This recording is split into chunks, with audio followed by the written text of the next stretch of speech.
อว่าไทยเขาก็ไปตลอดอยู่แล้วเนาะแต่ว่าประเทศเวียดนามเนี่ยก็แตกต่างเนาะแต่ว่าคนจำนวนซ้ำใดเนาะพวกของเขามันหลายแต่เขากันของอะไรมันแตกต่างกันไปนะแต่ว่าโดยแล้วจะมีระบบระเบียบของเขาเนาะอาจเป็นจุดเด่นที่เขาได้บทเรียนมาแต่ละคนเป็นบทเรียนที่แตกต่างกันไปเนาะทานต่อไปเนาะอาจารย์วาสนาโพธิราขอเชิญพวกคุณว่าเราเรื่องบรรยากาศเพื่อนเป็นยังไงเนาะนำไปเป็นรถโจ๊กสบายดีข้าพเจ้ากับสิมาเราเนาะกันที่กันก็เพิ่นนั่นแหละเพิ่นเรามากแต่ว่าข้าพเจ้าเก็บมาเป็นความรู้ที่ว่าข้าพเจ้าจะมาบอกกับสมาชิกข้าพเจ้าแล้วก็คือว่าสิเอามาเป็นผู้เฮียนแล้วก็ถอดถอนเป็นผู้เฮียนไปในครั้งนี้เนาะข้าพเจ้านี่เคยไปครั้งที่3ก็ยังเฮงเชียวกับครั้งที่1ที่2เพราะว่าข้าพเจ้าไปครั้งที่1ไปหอดกับขี่กระเซ้ารถนะแต่ว่าไปครั้งนี้มันแตกต่างกันหลายบนว่าไปยืนเลี้ยนแถวเขาคิ้วเขาเป็นระเบียบที่สุดเลยเลี้ยนแถวเขาคิ้วนี่เป็นโบราณราศีในยางบาดกามิแต่โตติดโตเลยคนเป็นพันถามว่าสวนสัตว์สปาริเบิร์นตัวนี้แค่ครึ่งหนึ่งสวนสัตว์สปาริเบิร์น2 ถกเท่านี่ครึ่งหนึ่งเท่าพาบอลไปทีนี่ครึ่งหนึ่งมาในหิวตอนไปนอกขาพระเจ้านี่กันเมารถคล้ายๆกับเปียกที่กันกับศูนย์พัน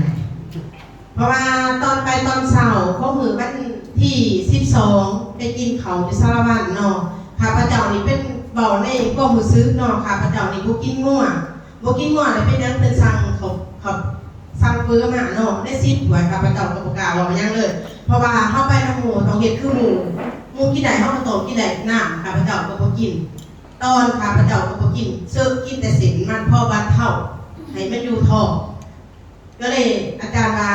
บอกแขนก็วดเอากับเห็ดตามหมูกินแต่เส้นมันน้ำไปกินบ่ได้ตอนเช้าไปก็เลยไป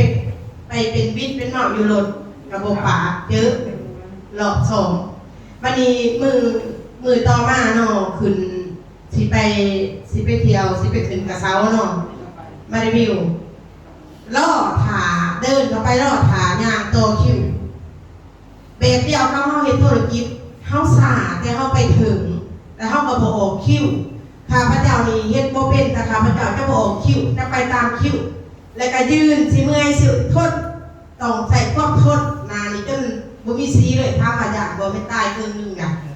ตอนยืนตายครึ่งนึงไปไหนตอนยืนเรียกคิวเพราะว่าเพราะเขาข้าพเจ้าใครบวมเลยกระบอกกาสิยับออกขยับออกมันก็สุกลงต้องเบียร์ไว้สุ่มนี่ประคองข้างหลังต้องบีไทเลอร์ตัวแทนกระสีลงเขาสุกเป็นแต่เมื่อคืนจะว่าโอ้เขาเห็นธุรกิจเองขั้นเขาไปบวมมูจังสี่เขาไปผมมีกองเขาไปคนเดียวมือได้เขาบอกบ่ถึงจุดหมกไม้ข้าพเจ้ากะสิเฮ็ดกับทีมงานข้าพเจ้าสิคอยอยู่คอยสุกแบบก็สุกข้าพเจ้าพระเจ้าก็จึงห่อถ้าข้าพเจ้าไปคนเดียวนี่บ่ห่อเด็ดขาดเนาะอยู่ในกระเช้านี่คน11 คนคือว่าเขาตายหมู่กะตายคือแต่ตอนนั้นก็บ่ปากบ่บอกยังนี่ใช่ปะตายเพิ่งเลยบ่หันใจเลยนะไผแน่มันก็ไม่ว่าตายนะบ่ได้ตายบ่หันใจซื่อๆเพราะว่ามันเหลืออย่างจักบ่แม่นอีหยังเลย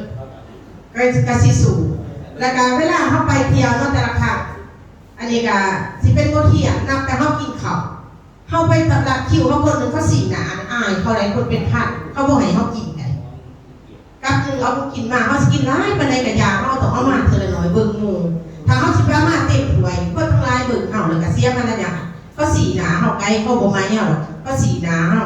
ก็สีเฮ็ดแท้เด้อเมืองเบียดเด้อแต่ไทยบ่ทันเห็นเฮาสิกินข้าวสิกินหยังก็อยากเฮาต้องไปโตคิวเขาอันนี้สิก็สิมาบอกกับสมาชิกแต่ว่าไปโอกาสหน้าเนาะสิบอกก็ทำสิทธิ์กับของเองของพี่ซ้อนให้เขาซ้อนให้ข้างๆว่าเฮาไปเฮาจะเป็นผู้ที่อันนึงไปไทยบ่ซ้อนเฮาไปเวียดนามเฮาสิเฮ็ดแบบเฮาเฮ็ดทั้งถามว่าข้าพเจ้าผู้เก่งข้าพเจ้าก็สิใส่ใจว่าเฮาต้องเรียนคิวแบบนี้เฮาต้องไปเรียนคิดแบบนี้คิดบ่ว่าเฮาก็จะไปเอาใหม่เนาะอันนี้แม่บ้านเนาะได้สักนิดเนาะเขาบอกสักฟังคือบรรยากาศที่อยู่ในกลุ่มเดียวกันแต่ว่าความคิดจะแตกต่างกันไปเนาะแต่ละคนก็เลยบทเรียนกันไปแหละว่าในการไปในการเดินในการมองชีวิตเนาะ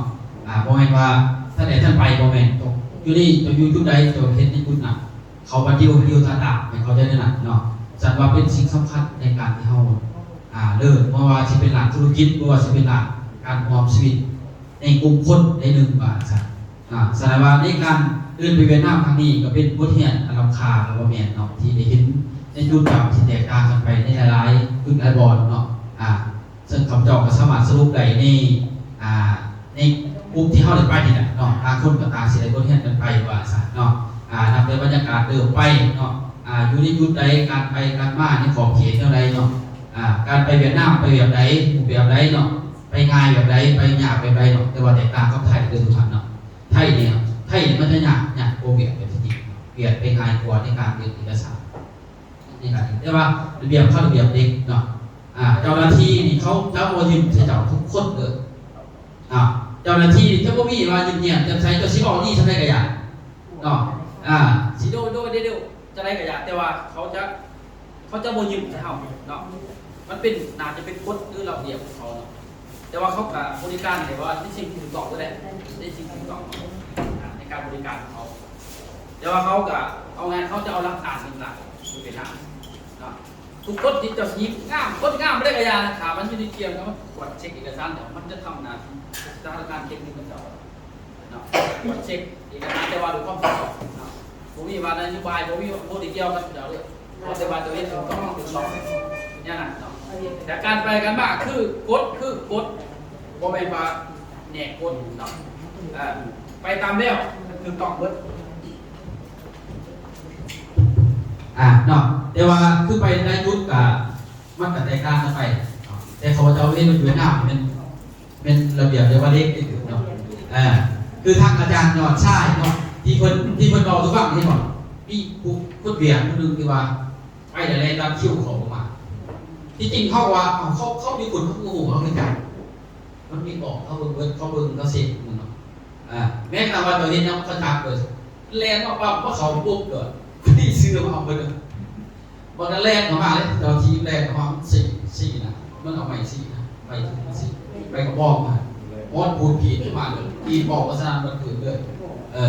แปลว่าไปรัดคิวเขาโดยที่ว่าเขาลาไปผ่านต้องไปผ่านไก่อย่างเดียวเสียอีนั่งกระยาต้องไปผ่านไก่อย่างเดียวสีขี่สีเงี้ยวสีเขาห้องสีเขาแปลว่าเอาไงสีเขาเทวนี่นะต้องไปผ่านไก่อย่างเดียวเนาะใช่ว่าเสียนักยานต้องมีเจ้าของเจ้าของวอเรือเนาะเจ้าของรักผู้หนึ่งว่าครับถ้าเป็นทั้งบ้านนอกทั้งเกณฑ์บ้านนอกเขาว่าอย่างเคยว่าภูมิบ้านนะอย่างเคยเจ้าของไปสินะผู้นั้นว่าผู้จบมาสิเขาจะเครียดอะไรบ้างแม้กระทั่งเจ้าสกอไปแล้วกลับมาเขาอยู่เที่ยวก่อนแต่ว่าเขาเจ้าปอไปแล้วแต่โวยพานเขาให้เขาจุดใหม่เจอแดงเขาบอลเป็นโคตรเด็กเลยเนาะทีนี้ก็เป็นจุดหนึ่งที่เขาเห็นในธุรกิจด้วยกันเนาะท่านไปอยู่ในแถวอยู่ในเดียวท่าเนาะมีเป้าหมายจะสำเร็จได้แต่ถามว่าอยากไปรักโดยที่ว่าถูกต้องกับพวกมีโอกาสสำเร็จด้วยกันเนาะมันมีกฎมีเกณฑ์ของเขาเนาะมีของมีเขตนะแล้วก็ที่เขาไปเห็นเนาะร้านอาหารต่างๆซุปวัฒนศาสตร์นี้เนาะบรรยากาศแบบต่างประเทศนี้เลยเนาะเพราะว่าเป็นอยู่หันเป็นจุดเป็นทานที่มันของประเทศฝรั่งตะกี้เนาะที่เขาไปว่าอะไรอยู่ยุดน่ะที่เขาไปสร้างประเทศก็เป็นสร้างเมืองเนาะเป็นยุดใหญ่ดีเนาะที่เราไปเนาะก็เป็นบรรยากาศที่แบบว่าแตกต่างที่มันไปฮ่องกงกับแบบนึงเนาะเขาไปฮ่องกงมาเป็นมาดีกับแบบนึงอีกเนาะ